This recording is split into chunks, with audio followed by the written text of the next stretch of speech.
L'histoire de Mecca.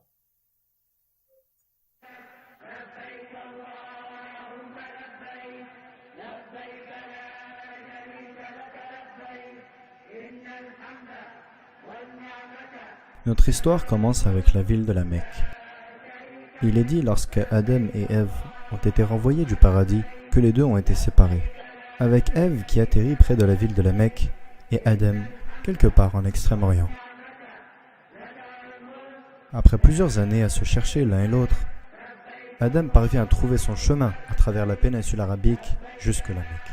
Et c'est au sommet du mont Arafat, à l'extérieur de la ville de la Mecque, qu'ils ont été réunis.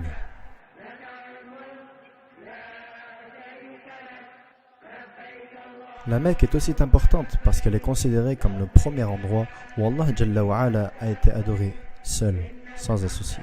Et ainsi, c'était à cet endroit même qu'Ibrahim et son fils Ismaïl ont construit la première maison d'adoration d'Allah.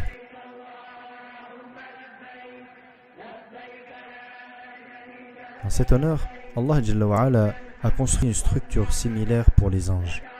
Et il est dit que tous les jours, 70 000 anges viennent à cette construction pour prier et partent ensuite, destinés à ne jamais revenir, comme l'a dit notre prophète alayhi salatu wassalam.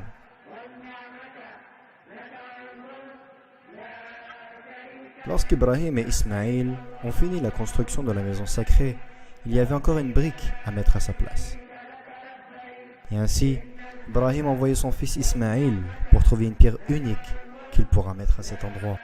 Mais Allah Jalla wa Ala a décidé que cette pierre finale, destinée à être posée, ne soit pas faite en matière de ce monde, mais plutôt une pierre provenant directement du cœur du paradis.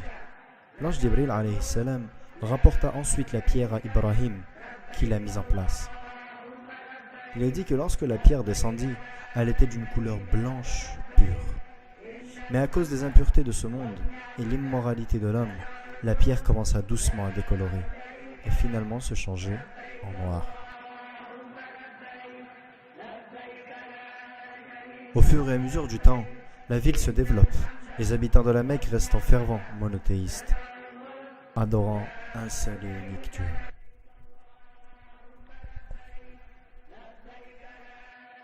Malgré le fait que leurs voisins en Égypte, Mésopotamie et au Levant pratiquent le paganisme depuis des siècles,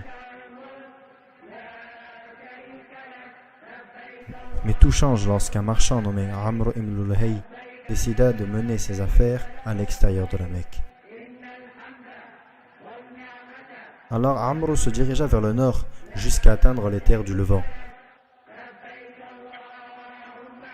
Là-haut, Amr témoigna pour la première fois de choses comme l'architecture moderne, la littérature avant-gardiste et bien sûr la pratique du paganisme. Amr était tellement impressionné par ce qu'il a vu que, juste avant de repartir, il demanda s'il pouvait ramener chez lui une de ses idoles.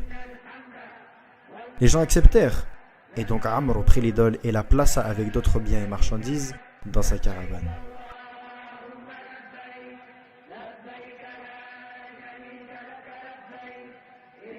Ensuite, il mit le cap au sud, vers la ville de la Mecque.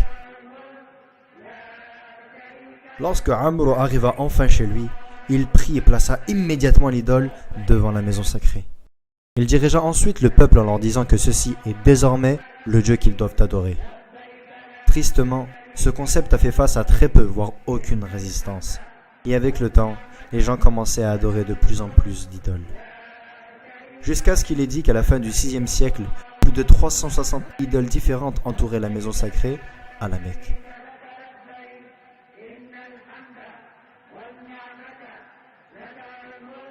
Les années passent et le paganisme s'impose à travers le monde. Les gens qui continuent à pratiquer le monothéisme savaient que la venue d'un nouveau prophète était imminente. Et donc, soit par raisonnement déductif ou à travers l'interprétation de leurs textes sacrés, beaucoup déduirent que la péninsule arabique était l'endroit le plus probable où Allah enverrait son nouveau prophète. À l'époque, l'Empire romain et l'Empire perse étaient dirigés par des gouvernements très répressifs et étaient hostiles à toutes sortes de rébellions, qu'elles soient idéologiques ou politiques. Alors que la péninsule arabique, au contraire, bien que profondément enlisée dans le paganisme, était une terre dirigée par des lois tribales et n'a jamais eu de véritable gouvernement central. Le temps passe et de plus en plus de gens commencent à se déplacer dans la péninsule arabique pour attendre la venue du prochain prophète.